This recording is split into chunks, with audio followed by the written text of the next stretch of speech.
5 jurusan paling banyak yang bisa bekerja di PT Freeport Indonesia. Siapa sih yang nggak tahu Freeport Indonesia?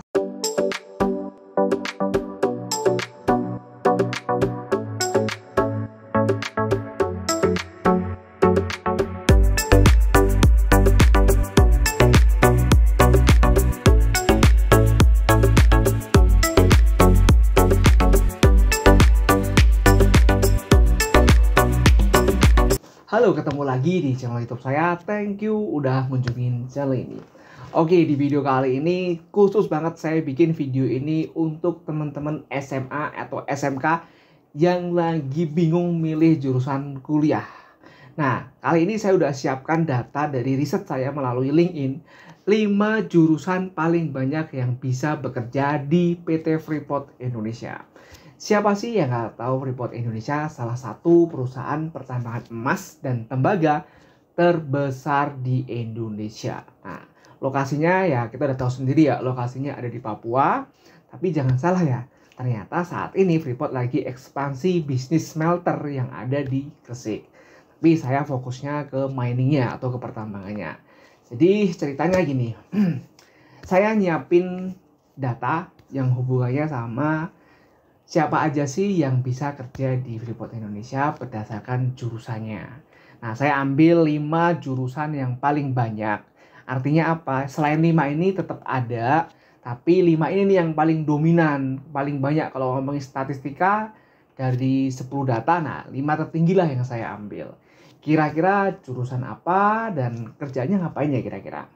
Oke, yang pertama, jurusan teknik pertambangan dan teknik metalurgi. Ini menempatin urutan pertama jumlah lulusan paling banyak yang bisa kerja di PT Freeport Indonesia. Kenapa sih paling banyak? Nah, sesuai dengan nama jurusannya, teknik pertambangan. Kan industrinya adalah industri pertambangan, otomatis kebutuhan lulusan teknik pertambangan itu banyak banget. Nah, untuk teknik metalurgi juga banyak. Kenapa? Karena bisnisnya PT Freeport Indonesia ini adalah tambang mineral, tambang emas dan tembaga. Nah, teman-teman dari lulusan metalurgi lah yang memproses atau melakukan processing awal dari hasil tambangnya. Makanya kebutuhannya juga banyak. Itu yang pertama. Yang kedua, jurusan teknik mesin. Nah, jurusan teknik mesin ini cukup banyak juga menempatin urutan kedua di PT Freeport Indonesia. Jadi lulusan-lulusan teknik mesin tuh banyak di sana. Nah, mungkin kalian bingung, Bang, emang kerjaannya teknik mesin di Freeport ngapain? Nah, berdasarkan observasi saya di LinkedIn dan pengalaman pribadi saya, karena kebetulan dulu saya pernah kerja di PT Freeport Indonesia, jadi sedikit banyak saya tahu nih skop dari pekerjaan teknik mesin. Sebagai salah satu contohnya, teknik mesin bisa menjadi seorang project engineer, atau bisa menjadi seorang engineering, atau juga bisa menjadi maintenance engineer. Jadi ada banyak sebenarnya posisinya, bisa planner juga, kadang juga bisa masuk ke field engineer, macam-macam. Tapi yang bisa digarisbawahin, intinya teknik mesin cukup banyak peluangnya untuk bisa kerja di Freeport Indonesia. Nah, selanjutnya yang ketiga, bisnis administrasi manajemen. Nah, mungkin kalian bingung, loh Bang, kok bisnis administrasi manajemen bisa menempati peringkat 3?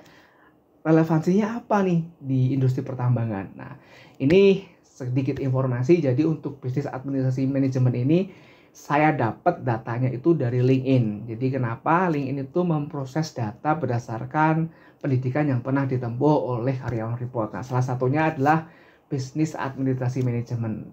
Nah, kenapa ada bisnis administrasi manajemen? Karena di sana itu untuk menempati beberapa posisi tertentu itu wajib S2.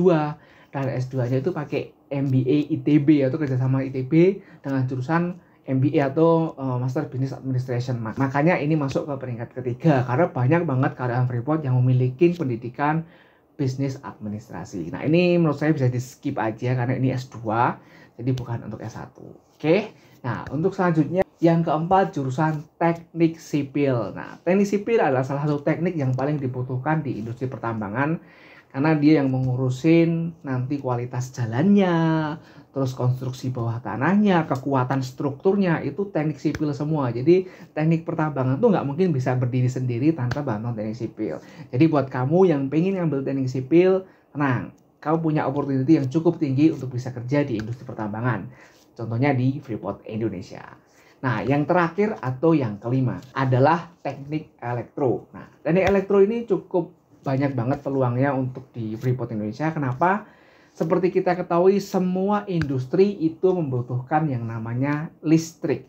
Nah, listrik di satu perusahaan itu yang memanajemen adalah alumni atau lulusan teknik elektro, entah itu di bagian pembangkitan atau mungkin di transmisi atau mungkin peralatan-peralatan elektrik seperti motor, generator, itu semua dihandle oleh teknik elektro. Karena contoh nih, di Freeport itu ada satu area namanya concentrating, jadi itu area untuk memproses hasil tambang awal sebelum dikirim ke kapal. Nah, di situ tuh kayak ada semacam mini pabriknya, ada pabriknya pengolahannya lah, pengolahan sementara. Nah, untuk semua pengolahan itu butuh listrik. Nah, listriknya ngasih siapa? Tentunya teknik elektro. Makanya teknik elektro ini peluangnya cukup tinggi untuk bisa kerja di industri pertambangan seperti Freeport Indonesia.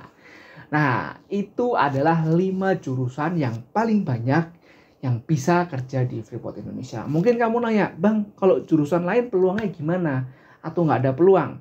Jurusan lain tentu ada peluangnya, jadi jangan terbatas 5 jurusan ini. Masih ada jurusan ke-6, ke-7, ke-8, ke-9, ke-10, dan ke seterusnya. Jadi saya highlight hanya 5 jurusan yang paling banyak berdasarkan riset saya melalui LinkedIn. Contohnya apa nih Bang? Contohnya nih, jurusan yang nggak saya sebutkan, ada jurusan teknik fisika. Ada nggak teknik fisika? Ada teknik fisika. Teknik informatika? Ada dan dibutuhkan. Terus teknik apa lagi nih? Terus teknik mesin udah, teknik sipil udah, teknik elektro udah. Terus 3, 2, 1, kesehatan masyarakat dibutuhkan? Iya dibutuhkan. Jadi masih banyak banget jurusan yang dibutuhkan. Cuma yang saya sebutkan adalah 5 jurusan yang paling banyak.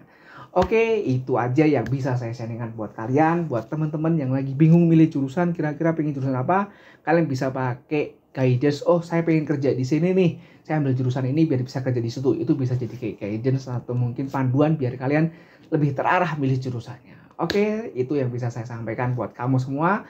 Terima kasih udah ngunjungin channel ini, dan jangan lupa subscribe tombol merah di bawah biar channel ini terus berkembang dan memberikan informasi yang menarik. Thank you and see you next time.